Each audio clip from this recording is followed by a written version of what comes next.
우리나라 농지 면적의 끝없는 추락이 이어지고 있습니다. 통계청의 조사에 따르면 매년 최저치를 갈아치우고 있는데요. 그렇다면 농지 문제를 해결하기 위해서는 어떤 대책이 필요한 걸까요?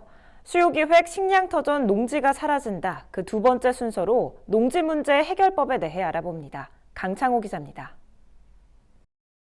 우리나라 경지 면적이 또다시 최저치를 갈아치웠습니다.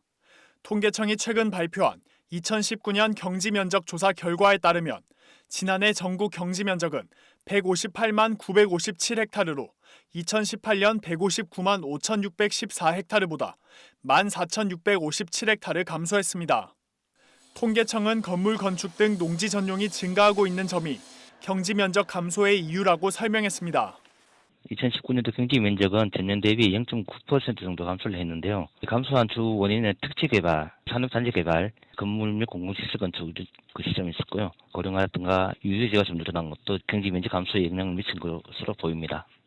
전문가들은 농지 감소를 줄이기 위해선 경자 유전의 원칙을 다시 세워 투기 세력의 진입을 막아야 한다고 지적합니다.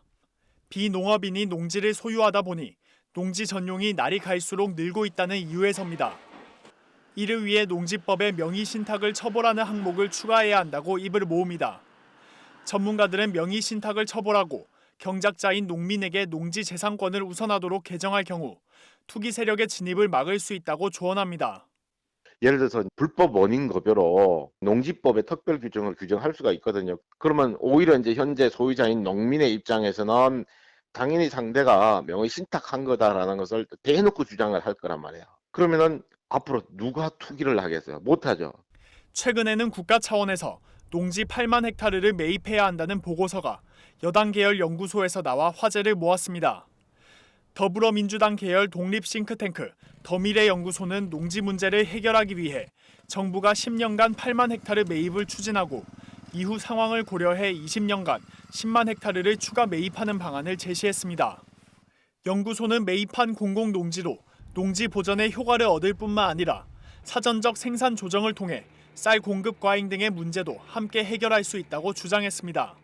농지 자체가 줄고 있고 비농가 농지 소유도 증가하고 있고 뭐 농지 전용도 증가하고 있는데 그 와중에 국가에서 이제 매입을 대규모로 하면은 이제 농지 보전을 할 수 있을 것이고 농지를 보전하면 식량 주권을 달성하는 거나 환경 보호 측면에서 도움이 될 거다. 이게 전문가들은 농지 문제를 해결하기 위해선 정부의 역할이 가장 중요하다는데 한 목소리를 냈습니다. 농지를 잃는 것은 쉽지만 다시 복구하는 것은 쉽지 않은 만큼 농지 보존을 위한 정부의 노력이 시급해 보입니다. MBS 뉴스 강창호입니다.